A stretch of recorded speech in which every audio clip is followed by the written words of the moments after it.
सद्गुरू श्री ब्रह्मचैतन्य महाराज गोंदवलेकर यांचं प्रवचन 13 जानेवारी. नाम आणि सत्कर्म. नाम हा सत्कर्माचा पाया आहे, तसाच कळसही आहे. भगवंताच्या स्मरणात केलेले कर्मच सत्कर्म या सदरात पडू शकते. भगवंताच्या विस्मरणात केलेले कर्म सत्कर्म ठरू शकत नाही.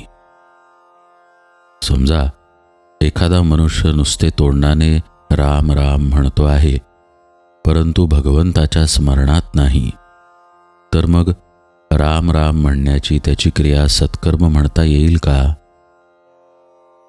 वास्तविक नाम हे स्वतः सिद्ध असल्याने ते जाणता वा अजाणता म्हटले तरी ते सत्कर्म याच सदरात पडते.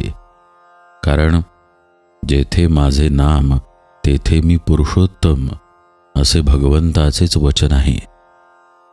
म्हणून नामाचा उच्चार आणि भगवंत या दोन गोष्टी निराळ्या असूच शकत नाहीत.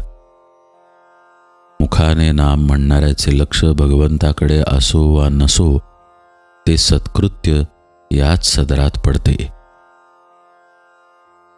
इतर कर्मे आणि नाम घेण्याचे कर्म यात जो मोठा फरक आहे तो हाच की इतर कर्मांना पूर्णत्व किंवा सत्यत्व नामाने येते, तर उलटपक्षी नाम आणि अपूर्णत्व या गोष्टी एकत्र संभवतच नाहीत.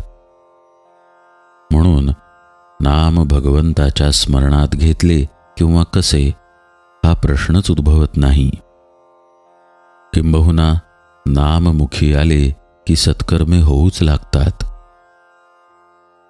मूल झाले की मुलाच्या आईला पाना फुटणे, मुलाचे लाड करणे, त्याच्यावर सर्वतोपरी प्रेम करणे या गोष्टी जशा न शिकवता सहजच होतात, तशीच स्थिती नाम घेणाऱ्याची सत्कर्माच्या बाबतीत होते. इतकेच नव्हे तर त्या आईला जर म्हटले की तू मुलाला जवळ ठेव, पण त्याच्यावर प्रेम वगैरे काही करू नकोस, तर ते जसे तिला शक्य नाही, त्याचप्रमाणे नाम घेणाऱ्याला सत्कर्मे टाळू म्हटले तरी टाळता येणार नाहीत.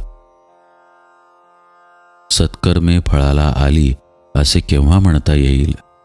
तर भगवंताचे नाम मुखी येईल तेव्हाच. परमात्म्याने आपल्याला सांगून ठेवले आहे की तू माझा व्हावास असे तुला वाटते आहे ना, मग तू प्रपंच अति दक्षतेने कर. प्रयत्नाला कधी मागे पाहू नकोस, पण फळ देणारा मी आहे ही भावना ठेवून तू वाग.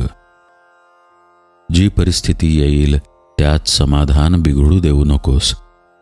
आणि मी जे सांगतो ते औषध घे, ते तुला सर्व रोगातून मुक्त करील. आणि ते औषध जर कोणते असेल तर ते माझे नाम हे होय. त्या नामाचा खरोखर तुम्ही अभ्यास करा.